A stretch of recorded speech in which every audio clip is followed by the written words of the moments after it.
Entre 3000 et 4000 djihadistes ont été transférés de Syrie en Arménie par la Turquie, ce qu'Emmanuel Macron lui-même a admis.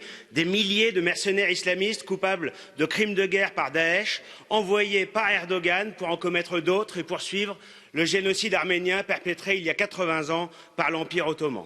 Entre 1,2 et 1,5 million de victimes, un génocide que les autorités turques n'ont jamais reconnu, dont la reconnaissance par d'autres États a été qualifiée par Erdogan de plus grande insulte qui soit.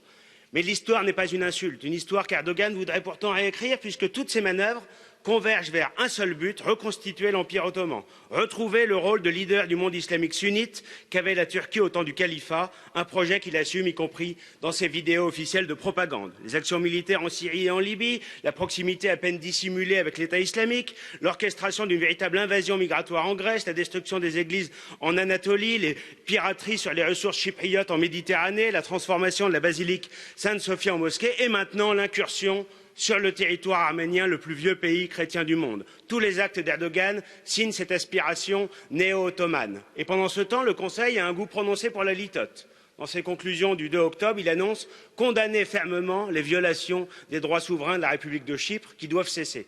Mais ça fait 50 ans que ça dure, 50 ans que la Turquie occupe la moitié du territoire d'un État membre et vous persistez à vouloir, je cite, un dialogue de bonne foi. Des mesures de rétorsion auraient pu être prises sur l'argent du processus d'adhésion, sur les financements de la BEI, sur la sécurisation nécessaire des frontières de la Grèce et de la Bulgarie, sur la suspension de l'union douanière qui permet à la Turquie de faire 40% de son commerce extérieur avec l'Union européenne, mais rien.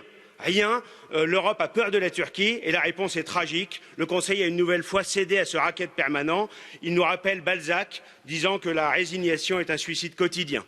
Si les nations d'Europe sont incapables de lui opposer une réponse à la hauteur de l'enjeu, Erdogan pourrait réussir demain à accomplir son rêve impérialiste et islamiste pendant qu'une fois de plus, ici à Bruxelles, on discute du sexe des anges.